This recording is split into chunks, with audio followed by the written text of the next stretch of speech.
Hello, welcome to my student support system. In today's class, we will discuss about nephrons and its functions. This is class 2 of urinary system. We have studied already about kidney and its functions. If you want to study about that lecture, you can go to description box and you will get link of previous lecture. This lecture is in English. And if you want to study in Hindi, just click on I button and you will get link of Hindi lecture. Or you can visit to My Student Support System YouTube channel. What is urinary system?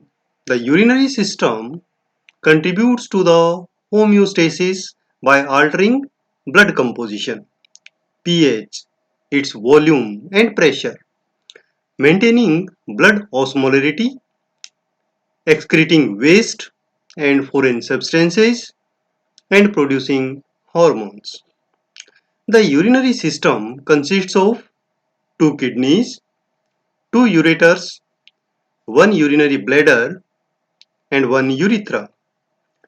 In today's class, we are going to study about microscopic structure of kidney that contains nephrons.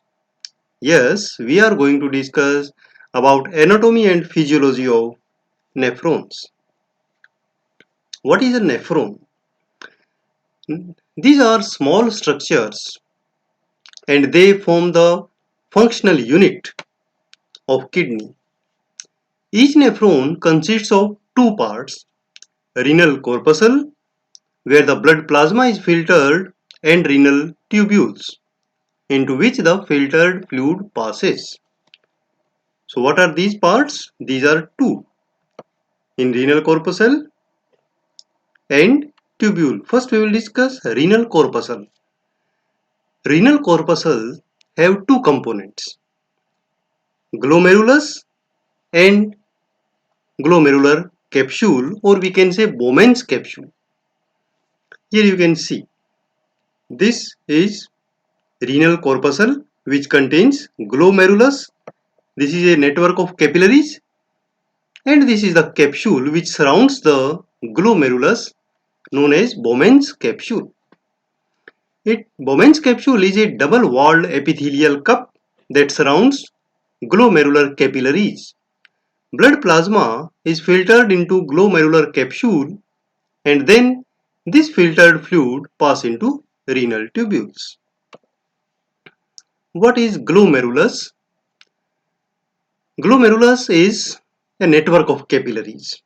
First of all, afferent arteriole enters the glomerular capsule. Here you can see this is afferent arteriole and it enters into the Bowman's capsule and divide into fine capillaries. And this network of capillaries is actually known as glomerulus. The blood vessel leading away from the glomerulus are called afferent arteriole. Okay, so when this network capillaries unite together and again an arteriole is formed which take blood away from the Bowman's capsule, this is known as efferent arteriole.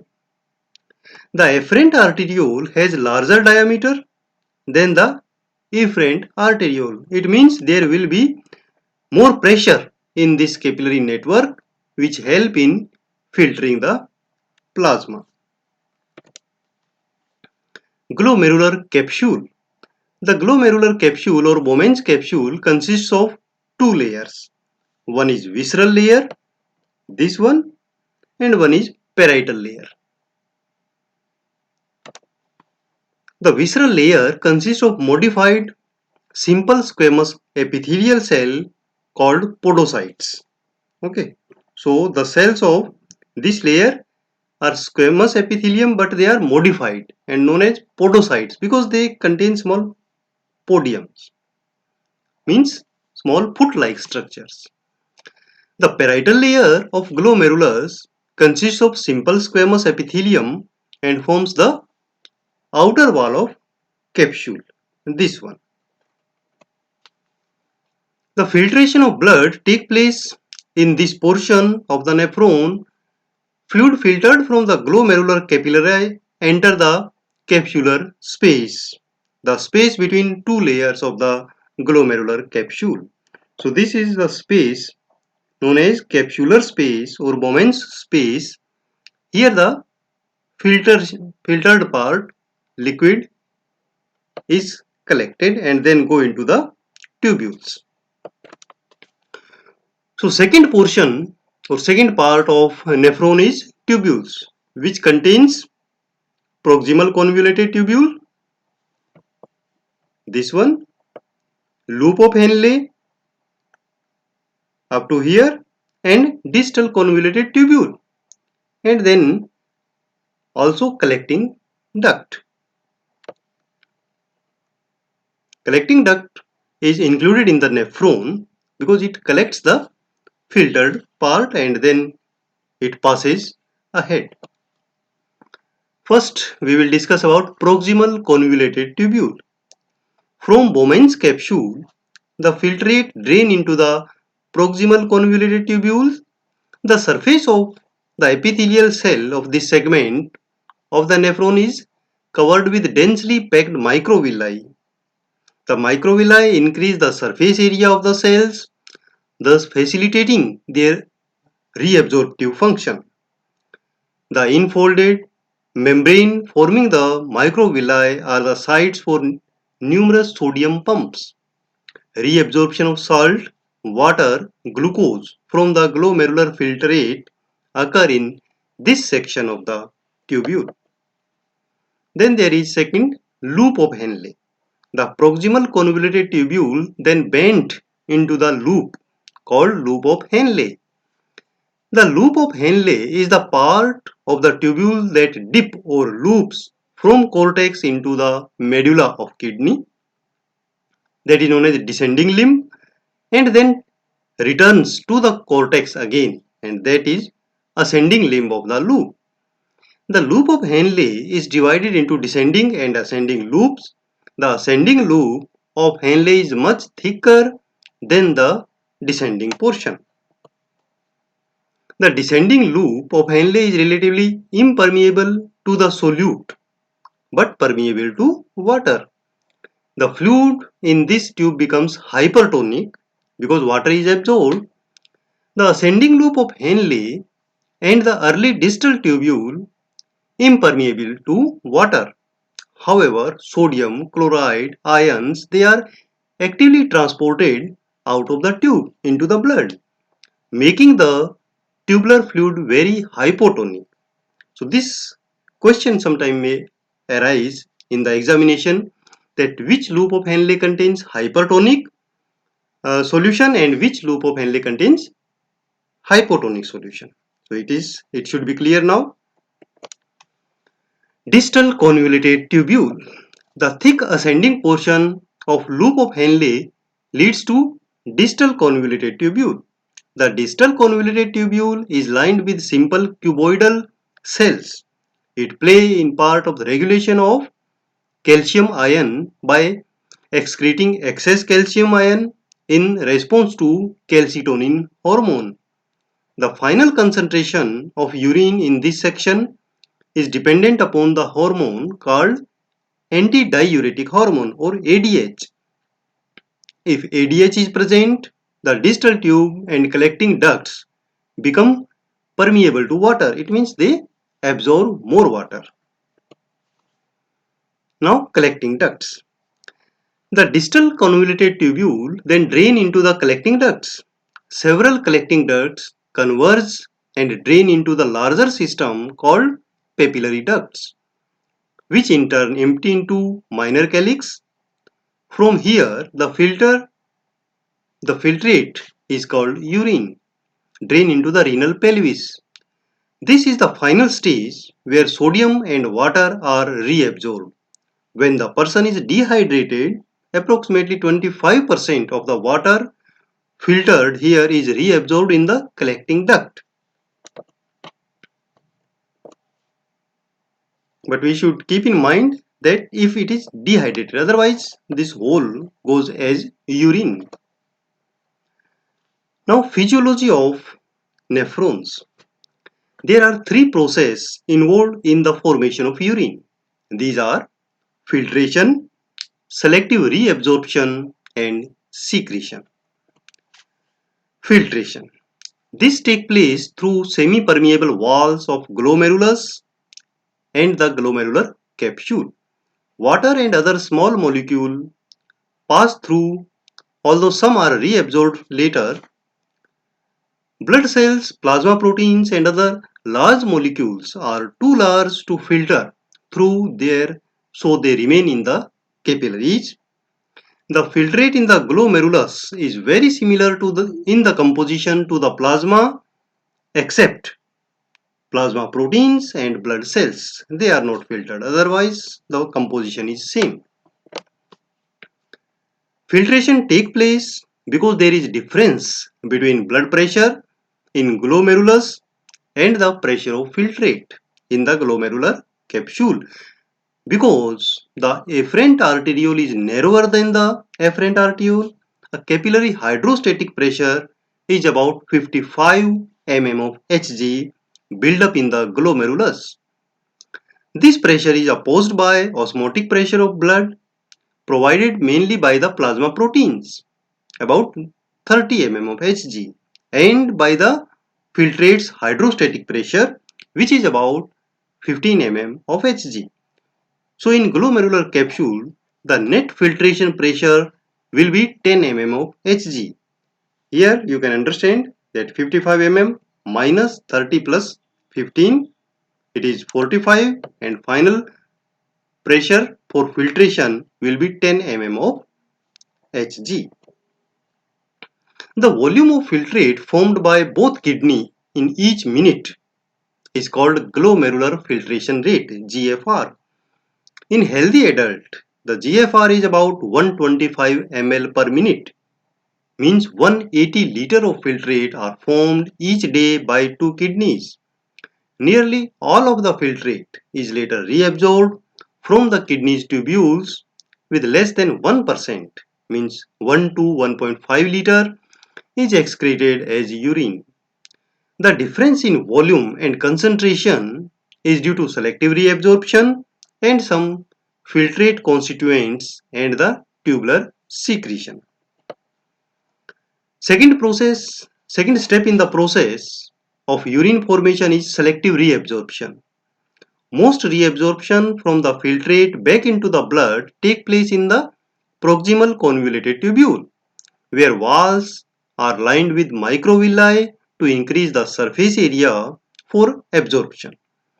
Material essential to the body are reabsorbed here, including water, electrolytes, nutrients such as glucose. Some reabsorption is passive, but some substances are transported actively. Only 60 to 70% of filtrate reaches to the loop of Henle of nephrons. Much of this, especially water, sodium chloride, is reabsorbed in the loop, and only 15 to 20% original filtrate reaches to the distal convoluted tubule. And the composition of filtrate is now very different from the starting values. More electrolytes are reabsorbed here, especially sodium, so the filtrate entering the collecting duct is actually quite dilute. The main function of collecting duct is therefore to reabsorb as much water as body needs. Active transport takes place at carrier sites in the epithelial membrane using chemical energy to transport substances against their concentration gradient. Some ions like sodium chloride can be absorbed by both active as well as passive mechanism depending on the site in the nephron. Some constituents of glomerular filtrates like glucose and amino acid do not normally appear in the urine because they are completely reabsorbed unless the blood level are excessive. Reabsorption of nitrogenous waste products such as urea and uric acid in the and the creatinine is very limited, so they appear in the urine. In some cases, reabsorption is regulated by hormones. These hormones that influence the selective reabsorption are parathyroid hormone. This comes from the parathyroid gland and together with calcitonin from thyroid gland regulate the reabsorption of calcium and phosphorus from the distal collecting tubule. Antidiuretic hormone, also known as ADH, is secreted by posterior lobe of pituitary gland and increase the permeability of distal convoluted tubule and collecting tubules, increasing the water reabsorption. Aldosterone. This is secreted by adrenal cortex. This hormone increases reabsorption of sodium and water and excretion of potassium.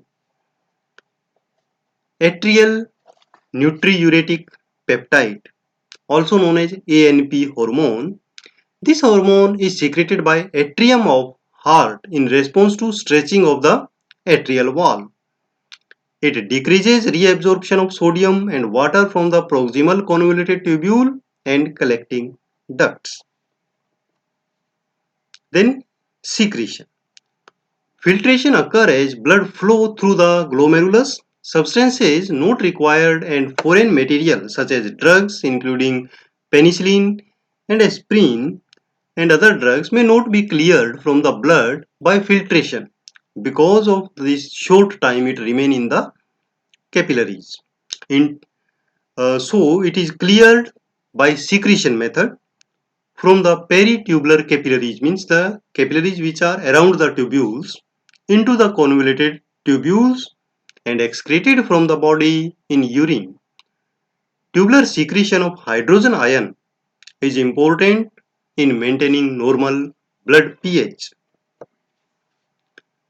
Renin-angiotensin-aldosterone system.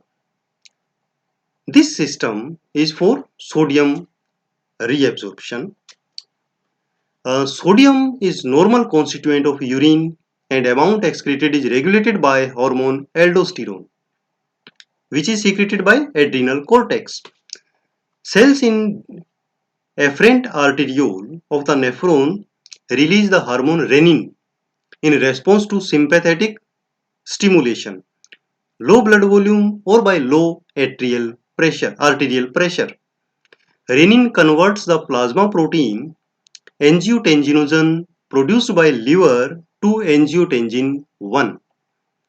Angiotensin converting enzyme, that is ACE enzyme, formed in the small quantity in the lungs, proximal convoluted tubule and other tissues convert angiotensin 1 into angiotensin 2, which is very potent vasoconstrictor and increase the blood pressure.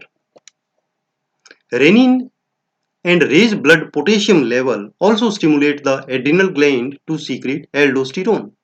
Water is reabsorbed with the sodium. Together they increase the blood volume leading to reduced renin secretion through the negative feedback mechanism. When sodium reabsorption is increased, potassium excretion is also increased, indirectly reducing the intracellular potassium. So this is all about renin-angiotensin aldosterone system. You may get short note on this. Thank you for watching this complete video. You can subscribe this channel, My Student Support System, so that you can get notification of latest lectures. Like my Facebook page, My Student Support System. For making your notes, you can visit my blogger, mynursingstudents.blogspot.com. You can follow me on Twitter, Instagram, and join Facebook group Nursing Notes. Thank you. Have a nice day.